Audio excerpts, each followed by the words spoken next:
26th of March, 1945, Karama Reto, 6 days before L-Day on Okinawa, aboard amphibious transports swaying in the East China Sea, quartermaster manifests spread across plank tables show an unusual cargo mix. High explosive shells stacked beside sacks of rice, ammunition crates next to canned fish. Each assault division carries 70,000 pre-packed civilian rations, rice, soybeans, cooking oil, canned fish, sugar, planned for immediate issue behind the advancing line. The assault echelon holds 183,000 troops and 747,000 measurement tons of cargo. Japanese propaganda has told Okinawan civilians to expect rape and murder. On Saipan, months earlier, thousands leapt from cliffs, while Marines simultaneously escorted survivors to food and medical care. Expectation versus reality, fear of slaughter versus pre-staged relief. By 12th of July, 1945, U.S. custody on Okinawa will hold approximately 265,000 civilians, a number that forces a re-examination of planning, logistics, and outcomes. 1st of April, 1945, Agushi Beaches, western Okinawa. Dawn breaks over a vast armada. Aboard command ships, 10th Army operations orders lie spread across folding tables in cramped compartments lit by single overhead bulbs. Column headings on Navy load plans enumerate rations, medical supplies, engineering stocks. The ink is still fresh on amendments calculating native diet requirements per 1,000 civilians. Japanese 32nd Army planners have deliberately fused the civilian population into their defensive scheme, expecting Okinawans to serve as labor, shields, and propaganda tools. American planners, anticipating approximately 300,000 non-combatants in the battle zone, have prepared to feed, register, segregate, and transport civilians from day one. The contrast is doctrinal. One side views civilians as expendable assets. The other treats them as a quartermaster problem requiring pre-positioned solutions. The numbers tell the story. For the assault echelon alone, approximately 183,000 troops and 747,000 measurement tons of supplies have been loaded into over 430 ships. Early supply echelons are scheduled to sustain both combat units and displaced persons. The lift capacity exceeds anything attempted in previous Pacific operations. A staff officer's pencil underlines a figure on the manifest: 70,000 civilian rations per division. That total, 86.5 tons per division, represents native staples, not American field rations. Rice, soybeans, canned fish, sugar. The ration scale reflects a policy decision made months earlier: feed Okinawans food they recognize, not K-rations they will reject or waste. The pre-packing is deliberate. Relief supplies arrive with the assault waves, not as an afterthought once the beachhead is secure. Quartermaster doctrine now treats civilian feeding as a first-day mission, parallel to ammunition resupply and casualty evacuation. The lessons of Saipan have been encoded into load plans and movement schedules. Outside, landing craft circle in formation, waiting for the signal. Inside planning spaces, the contrast between violence and care is striking. Fire support coordinates share wall space with civilian camp layouts. Naval gunfire tables sit beside ration distribution schedules. The invasion will be the largest amphibious operation in the Pacific. It will also be the largest humanitarian relief operation conducted under fire. At 0830 hours, the first waves hit the beach. By noon, military government detachments are ashore with interpreters, medical supplies, and ration stocks. The civilian relief system is operational before the first Japanese counterattack. A logistics figure few expect in a battle narrative: civilian rations staged per division. Every combat division is required to stock 70,000 civilian rations. The number is not symbolic. It is calculated to feed 10,000 civilians for 7 days at native diet scale, buying time for the permanent camp network to activate.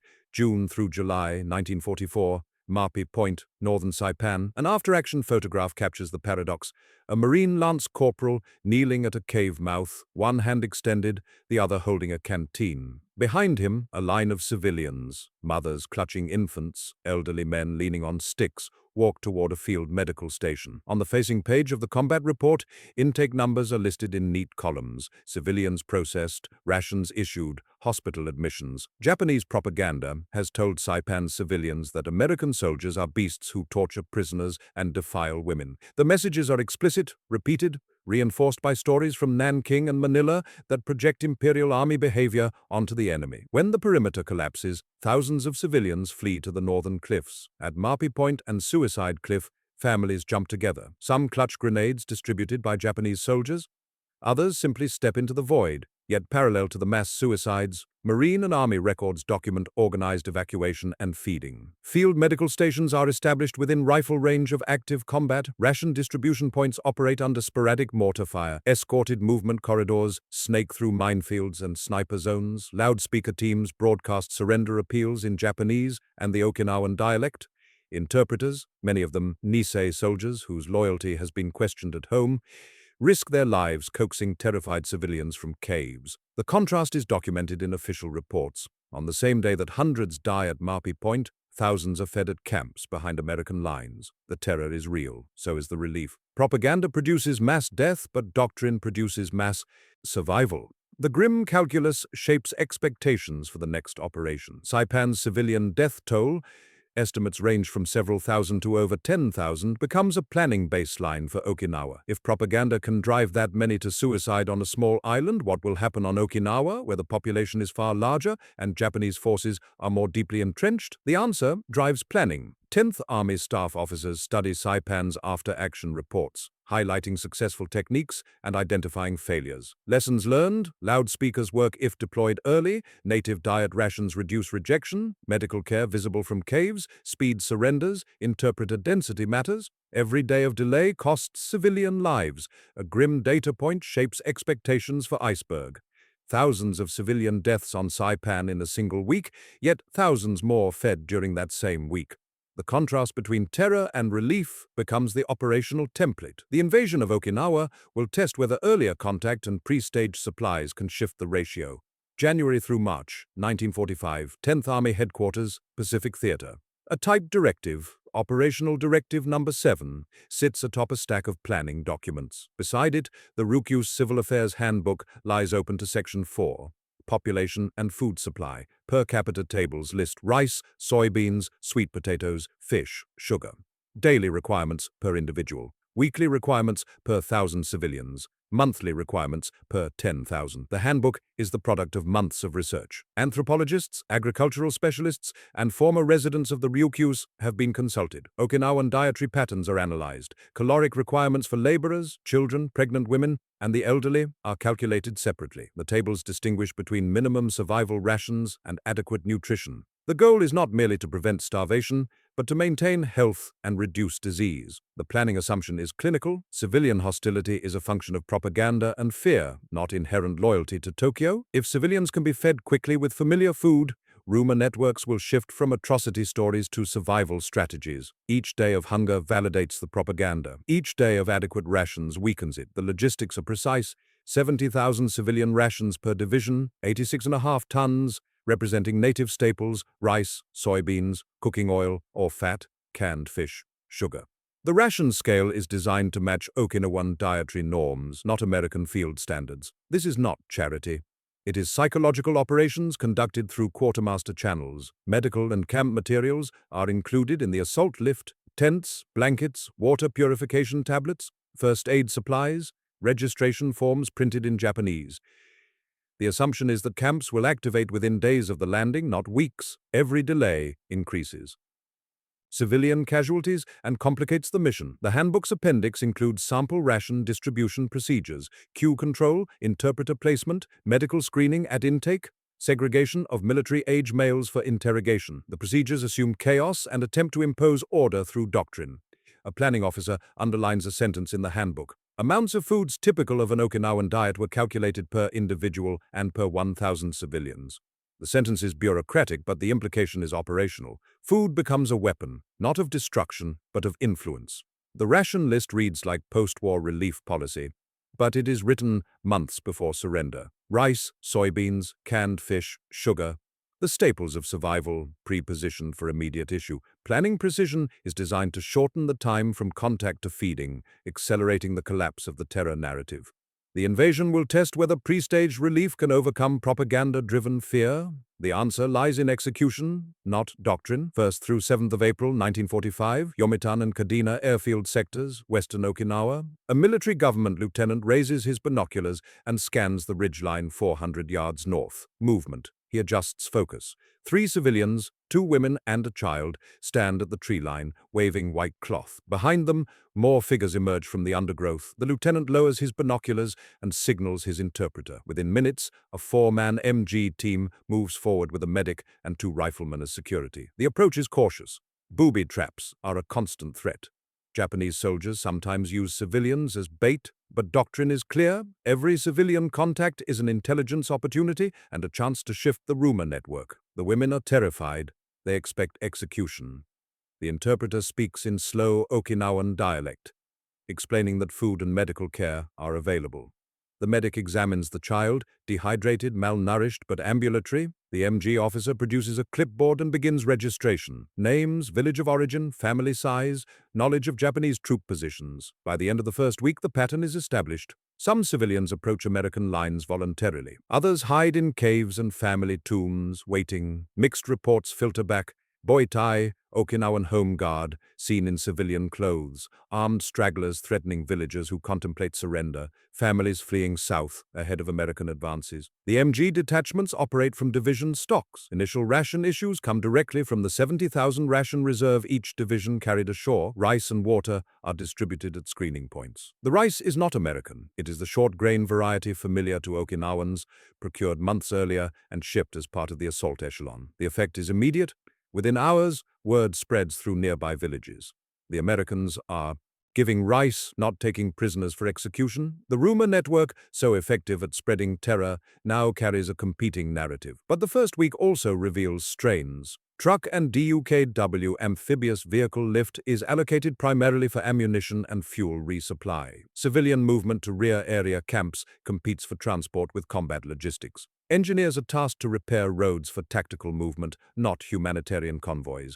Every decision requires trade-offs. A supply officer pencils a note in his log. Civilian transport competing with ammo haul, need more trucks or fewer refugees. The tension between combat and relief missions will persist throughout the campaign. Initial supplies brought ashore were planned to arrive with the assault divisions. The planning worked. Execution now depends on maintaining the flow under fire. April 1945, Kurama Islands in southern Okinawa. A loudspeaker team sets up equipment on a ridge overlooking a valley dotted with caves. The operator adjusts the volume and nods to the interpreter. The message begins in Okinawan dialect. "The war is over for you. Come out. You will receive food, water, and medical care. Your families will be safe." The message repeats every 10 minutes. Between broadcasts, the team listens. Sometimes there is silence. Sometimes there are voices, arguments in the caves, elders debating, mothers pleading. Occasionally there is the dull thump of a grenade. Captured leaflets recovered from caves tell the competing story. Japanese military authorities have warned civilians that American soldiers rape women, murder children, and torture prisoners. The messages are explicit, designed to produce terror. The imagery is lurid, borrowed from atrocity propaganda that projects Imperial Army behavior onto the enemy. In the Kurama Islands, the collision between propaganda and reality produces catastrophe. On Tokashiki and Zamami, entire families die together. Some use grenades distributed by Japanese soldiers. Others are killed by military personnel enforcing collective suicide orders. The mechanisms are disputed in post-war courts and academic studies. But the outcome is documented. Hundreds of civilians dead in a matter of days. Simultaneously, on other islands and in other valleys, civilians are surrendering. They walk toward American lines with hands raised. They are screened, registered, given rice and water, and escorted to temporary camps. The contrast is geographic and temporal. Mass death in one district, mass feeding in another, often during the same week. The loudspeaker teams refine their appeals. Interpreters, many of them Nisei soldiers, speak in the soft cadences of Okinawan villagers, not the formal Japanese of Tokyo broadcasts. They mention food by name, rice, fish, miso, not abstract promises of safety. They describe medical care for children. They appeal to survival instinct, not loyalty or ideology, where military government teams and medical personnel arrive early, surrender rates increase. Where contact is delayed, by terrain, by combat, by Japanese interference, casualties rise. The correlation is documented in after-action reports. Time matters. Every day of isolation strengthens the terror narrative. Every day of contact weakens it. The same week sees suicides in Kurama and rice distribution on the Higuchi beachhead. The paradox defines the campaign. Terror and relief operate in parallel, separated by miles, by timing, by the presence or absence of interpreters and food. The loudspeakers continue broadcasting. The message is simple, factual, repeated. Some hear it and surrender. Others never hear it at all. April through May 1945, Sobe, Koza, Hyakuna, and Ishikawa, Okinawa. A Navy photographer frames his shot. Rows of canvas tents, cook fires, clusters of civilians queued for rice distribution. The photo is labeled and released on 4th of April, L+3. The caption reads, "Natives of Okinawa at internment camp at Sobe." The image is factual, unstaged, documentary. The camps are not an afterthought. They are pre-planned components of the ICEBERG operation, sited during the planning phase and activated as soon as ground is secured. Military government temporarily sets up civilian concentration areas at Sobe and Koza as holding sites, then establishes permanent camps at Ishikawa, Jinuza, and Taira for longer-term administration. The initial expectation is that camps will be temporary, holding areas where civilians are screened, fed, and released to return to their villages once combat passes. Reality diverges quickly. Villages are destroyed, fields are mined, water supplies are contaminated, family structures are shattered. The camps evolve from temporary shelters into large relief hubs with clinics, registration offices, and work details. At Hyakuna, medical assistants are photographed treating civilians for malnutrition, dysentery, and combat wounds. The clinic operates in a tent with dirt floors, but it has supplies: sulfur drugs, bandages, intravenous saline. The medical care is rudimentary by stateside standards, but it is systematic and documented. The camp at Ishikawa grows rapidly. By late April, it holds thousands. Tents give way to more permanent structures: wooden barracks, latrines, mess halls. Civilian labor details are organized to maintain the camp, dig wells, and distribute rations. Military police provide security, both to prevent escape and to protect civilians from combat stragglers and unexploded ordnance. The concentration of civilians under American control permits steady feeding and epidemic control. Water is chlorinated. Latrines are sited downslope from living areas. Registration allows tracking of family units and identification of separated children. The procedures are administrative, but they prevent chaos. Camp rosters rise faster than anticipated. By early May, the temporary camps at Sobe and Koza are overwhelmed. Transport schedules shift. Trucks allocated for ammunition hauls are diverted to move civilians from forward areas to rear camps. UKWs ferry civilians from offshore islands. The logistics of relief compete directly with the logistics of combat. A transportation officer notes the shift. Daily ration convoys now equal ammo hauls. Camp network straining vehicle availability. The observation is operational, not humanitarian, but it confirms the scale of the relief mission. The Navy photograph from Sobe is duplicated and distributed. It becomes proof, visual, documentary, factual, that systematic relief is underway. The image counters propaganda and validates surrender. April through June 1945, Hagushi beaches and alternate landing sites, Okinawa. A quartermaster clerk updates the discharge tally on a portable chalkboard outside Beach Group headquarters.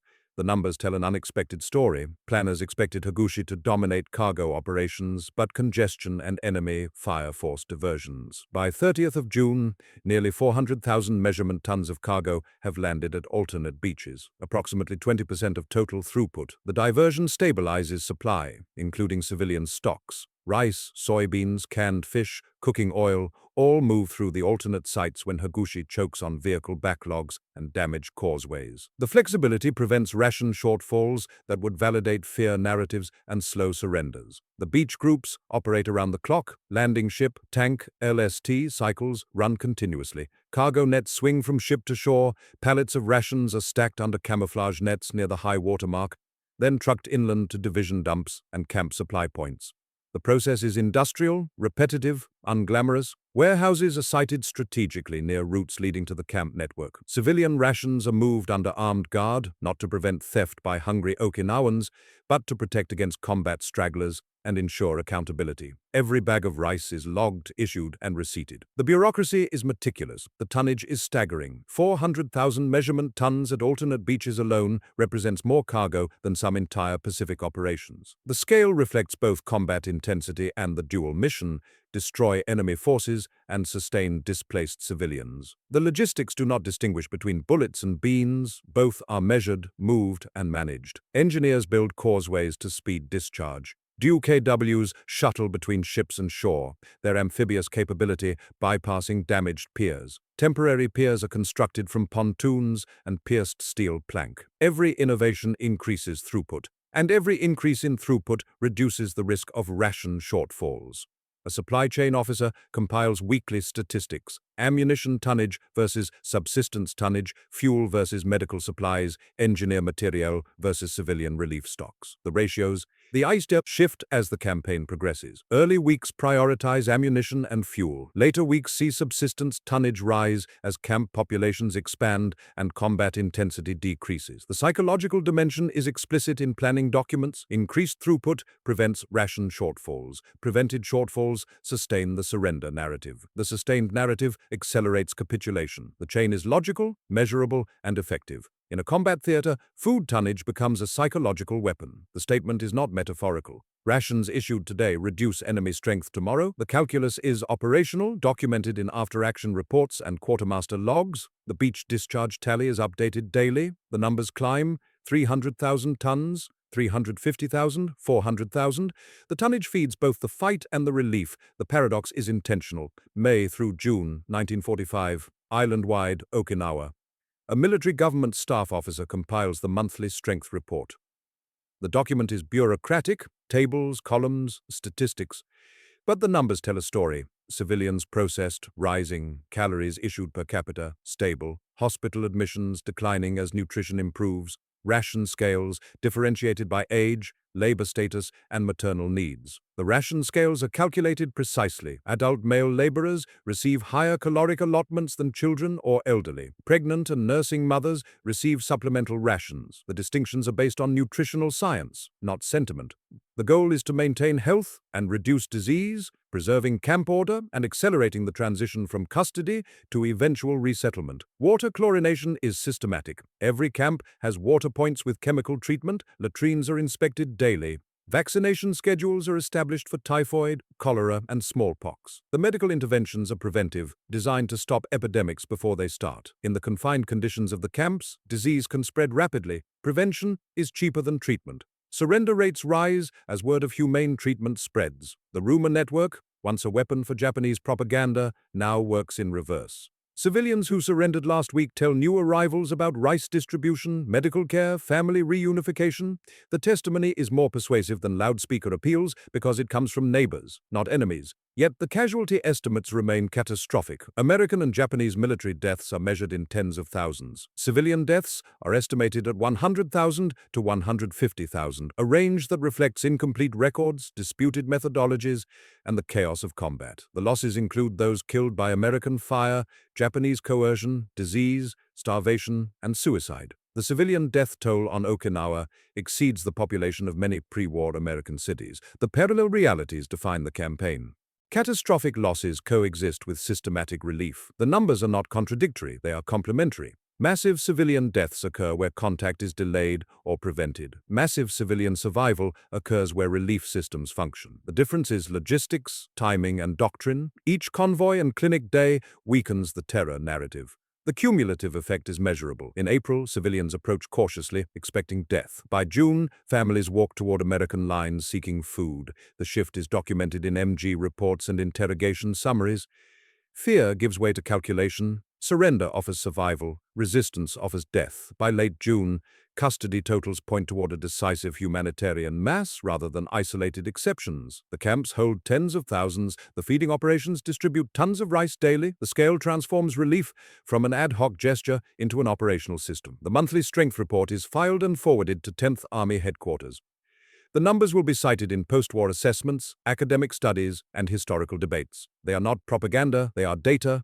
12th of July, 1945, Okinawa. A Navy and Marine Corps staff briefing note circulates among senior officers. The document is routine. A status update on camp capacities, ration stockpiles, and medical services. Buried in the third paragraph is a number that will echo through post-war analysis. On this date, there are approximately 265,000 civilians within American custody on Okinawa. The number exceeds predictions. Pre-invasion estimates anticipated chaos, unmanageable flows, breakdown of civil order. Reality is different. The camp network functions, registration proceeds, rations are issued daily, medical care continues, the system is strained but not collapsed. Predictions of unmanageable chaos give way to measured custody under American administration. The custody figure, 265,000, represents approximately one-third to one-half of Okinawa's pre-war civilian population. Depending on which census baseline is used, the exact pre-war population is disputed, but the custody total is documented. The operational procedures are detailed in MG field manuals. Daily issue procedures specify queue control and distribution points. Interpreter ratios are calculated. One interpreter per 500 internees for routine administration, higher ratios for medical and legal processing. Military police security is assigned at one squad per 1,000 internees, adjusted for camp layout and threat assessment. The scale of custody validates pre-invasion relief planning. The 70,000 ration starter stocks per division have been consumed and replenished multiple times. The alternate beach cargo flow has delivered hundreds of thousands of tons, a measurable portion allocated to civilian subsistence. The camp network has expanded from temporary holding areas to semi-permanent communities with schools, workshops, and administrative offices. The custody total also sets a template for post-surrender relief. The procedures tested on Okinawa, registration, ration scales, medical screening, family reunification, will be applied across Japan after the surrender in August. The lessons learned in combat will shape occupation policy. A implications officer underlines the custody figure in his copy of the briefing note. He adds a marginal comment, exceeds many pre-invasion population estimates for areas behind U.S. lines. The observation is factual. The camps now hold more civilians than planners anticipated encountering in the assault sectors. The briefing note is filed in routine correspondence. It is not dramatic, it is not celebrated, it is simply data, reported, and archived. But the number, 265,000, will be cited repeatedly in post-war assessments, congressional hearings, and academic studies. It is the measurable proof that systematic relief operated at scale during combat. The custody peak represents the convergence of planning, logistics, and execution. The outcome was not inevitable. It required ships, rations, interpreters, medical supplies, trucks, camps, and soldiers willing to execute a dual mission. The paradox of ICEBERG, a force configured for maximum violence, also executed mass civilian relief by design. March through June 1945, Kurama Islands and southern Okinawa. Two archives preserve two realities. At the Okinawa Prefectural Peace Memorial Museum, testimony cards document mass suicides in Tokashiki and Zamami. Survivors describe Japanese soldiers distributing grenades. They recall orders for collective suicide. They remember family members killed by military personnel enforcing compliance. The testimony is harrowing, specific, and corroborated by multiple witnesses. In parallel, American military archives hold camp clinic ledgers showing deliveries of rice and fish to Kurama civilians who surrendered. The ledgers list names, ration quantities, and medical treatments. The records are bureaucratic, dispassionate, and detailed. The two realities coexist. Documented group suicides and coercion debates persist in scholarship. Japanese ministry textbooks and judicial findings have examined military involvement in the deaths. The mechanisms remain contested, whether deaths, mass suicide, murder, or coerced compliance. Academic and legal debates continue. But the same archives also show systematic feeding and medical care for those who surrendered. The parallel records are not contradictory. They reflect different outcomes in different locations. Where Japanese military control remained strong, civilians faced coercion. Where American forces arrived quickly, civilians faced relief. The propaganda relief paradox explains the uneven local outcomes. Japanese propaganda maximized terror, producing mass death in isolated areas. American relief maximized survival where contact was established. The divergence was geographic and temporal. Distance and timing determined fate. Psychological operations are refined based on these outcomes. Safe conduct procedures are standardized. Loudspeaker appeals emphasize food and family reunification, not abstract safety promises. Leaflets include photographs of civilians eating rice in camps, countering atrocity narratives with visual evidence. Segregation procedures at intake distinguish between civilians, boitai, and military prisoners of war. Screening is careful. Military-age males are interrogated separately. Known collaborators and military personnel are separated from family groups. The procedures protect both civilians and American forces. Archival film and camp photographs confirm relief at scale, even as some districts record mass death. The visual evidence is extensive. Navy Signal Corps footage, Marine Corps combat cameraman reels, Army still photographs. The images show cues for rice, medical tents, children playing, families reunited. The documentation is contemporary, not retroactive. The paradox is uncomfortable. Catastrophic civilian losses coexist with massive relief operations. Both are documented. Both are real. The narrative that emerges is not simple. It is not heroic or villainous. It is operational, where systems functioned, survival rates increased. Where systems failed or were blocked, death rates soared. Two realities, one island. The testimony cards and the clinic ledgers both tell the truth. The challenge for historians is integrating both truths into a coherent account that respects the dead and acknowledges the saved. April through July 1945, military government detachments and beach groups, Okinawa. A motor pool sergeant updates the vehicle allocation roster. The columns show trucks assigned to ammunition haul, fuel resupply, casualty evacuation, and civilian transport. The ratios shift as the campaign progresses. By late May, civilian transport equals combat resupply in vehicle hours consumed. A water point chlorination log sits beside the roster. The log tracks daily chemical treatment at camp water sources, chlorine quantities, treatment times, bacteriological test results.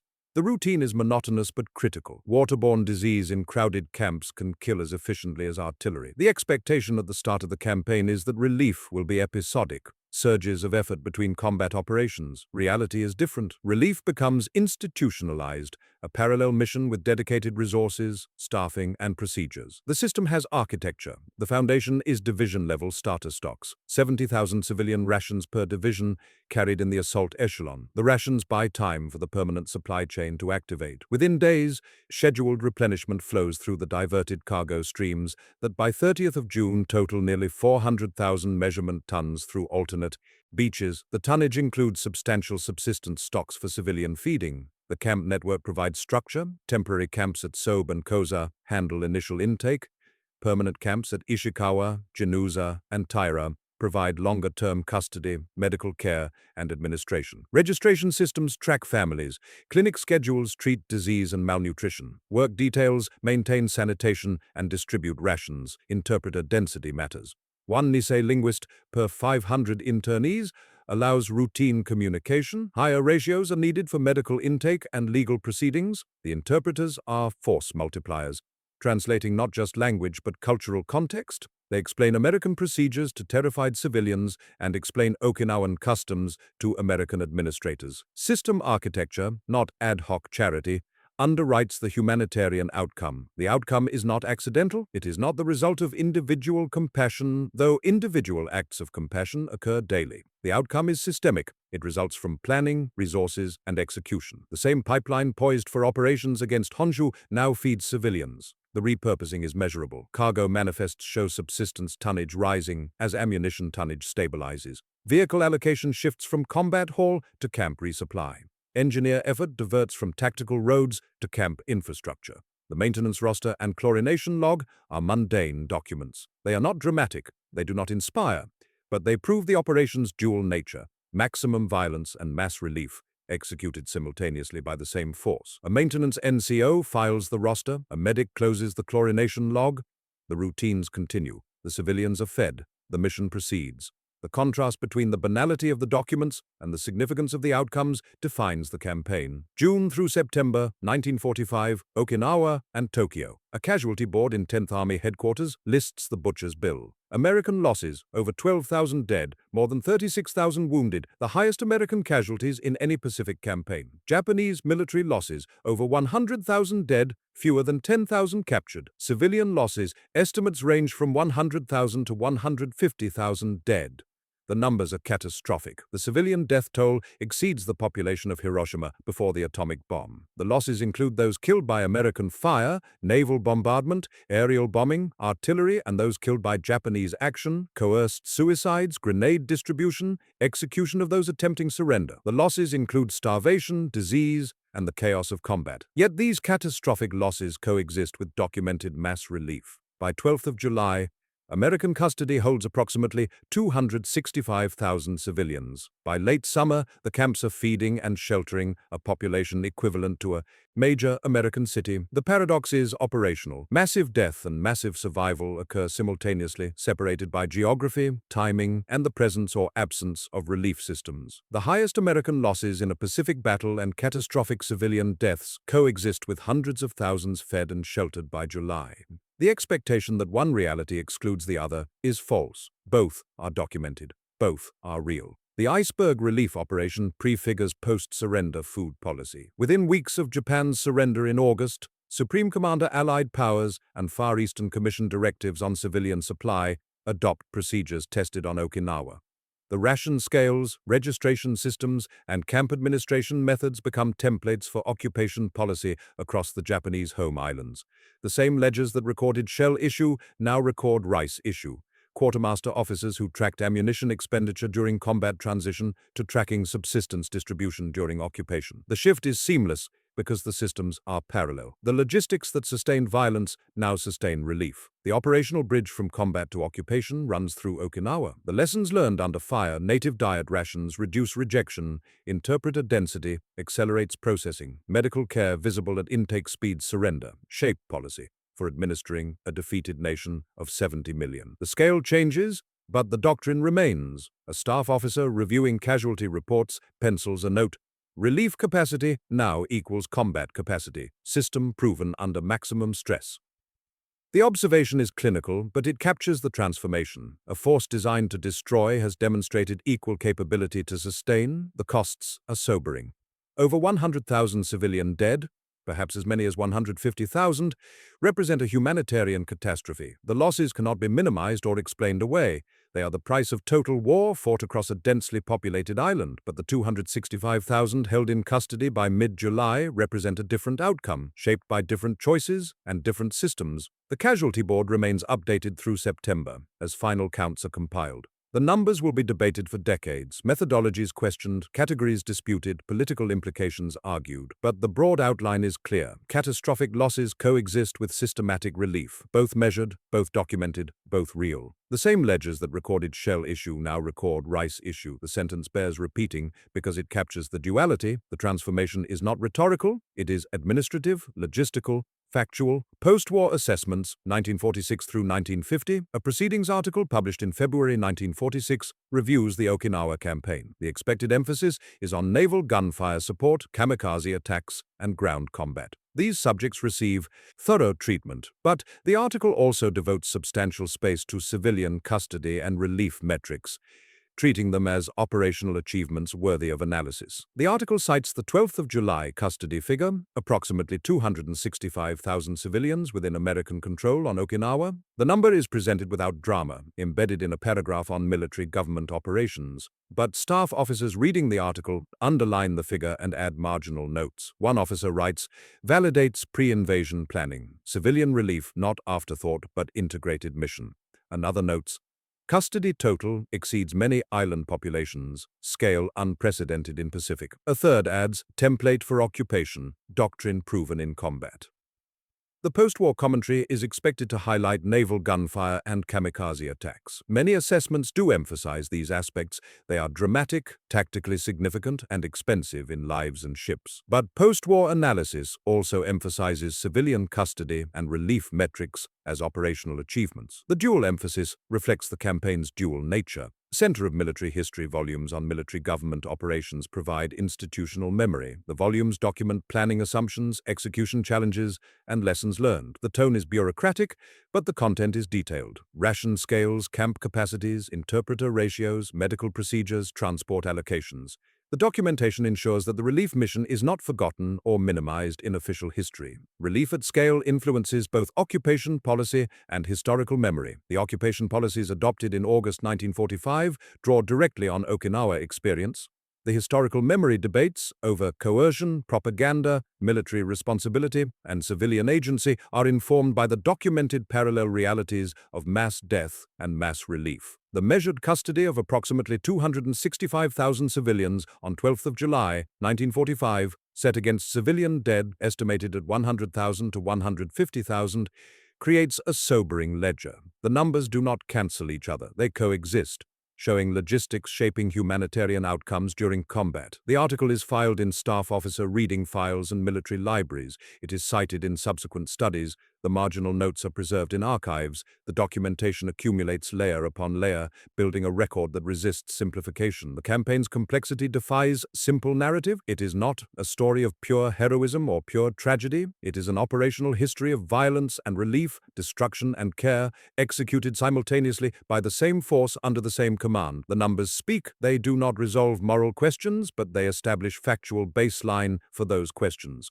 Operation ICEBERG demonstrated that a force configured for maximum violence also executed mass civilian relief by design. The demonstration is measurable. Rations issued, millions of pounds of rice, soybeans, canned fish, distributed daily through a network of camps and supply points. Camp capacities, from temporary holding areas at Sobe and Koza to permanent installations at Ishikawa, housing tens of thousands. Custody totals. Approximately 265,000 civilians under American administration by 12th of July, 1945. The numbers show paradox and policy, not myth. They document parallel realities: catastrophic civilian losses in areas where contact was delayed or prevented, and systematic survival in areas where relief systems functioned. The divergence was not accidental. It was operational, shaped by logistics, timing, and doctrine. The planning began months before the first landing craft hit Hagushi Beach. 70,000 civilian rations per division, pre-packed and loaded in the assault echelon. Native diet staples calculated to match Okinawan dietary norms. Medical supplies and camp materials staged for immediate activation. The civilian population treated as a logistics problem requiring pre-positioned solutions, not as collateral damage to be addressed after victory. The execution sustained the planning. Alternate beach operations delivered nearly 400,000 measurement tons of cargo when Hagushi choked on congestion. Vehicle allocations shifted from ammunition haul to civilian transport as the mission demanded. Interpreter teams, loudspeaker appeals, and safe conduct procedures were refined based on daily feedback. The system adapted, adjusted, and functioned under fire. The consequences extended beyond Okinawa. The relief procedures tested in combat became occupation policy after surrender. The ration scales, registration systems, and camp administration methods shaped how 70 million Japanese civilians were fed and governed in the post-war years. The operational bridge from war to peace ran through the camps at Ishikawa and the quartermaster depots behind Hagushi Beach. The costs remained sobering. American military casualties exceeded 48,000. Japanese military losses topped 100,000. Civilian deaths ranged from 100,000 to 150,000. A toll that represents one of the greatest civilian catastrophes of the Pacific War. The losses cannot be minimized. They are documented, verified, and mourned. But the custody of approximately 265,000 civilians by mid-July is equally documented. The two realities coexist in the historical record. Both are factual. Both demand recognition. A final statistic defines the paradox. Custody of approximately 265,000 civilians on 12th of July, 1945, alongside civilian deaths on Okinawa, often estimated at 100,000 to 150,000. The numbers do not resolve the moral complexity, they establish its dimensions. The ledger is open. The numbers remain. If you value fact-based military history grounded in original documents and numbers, consider supporting the channel.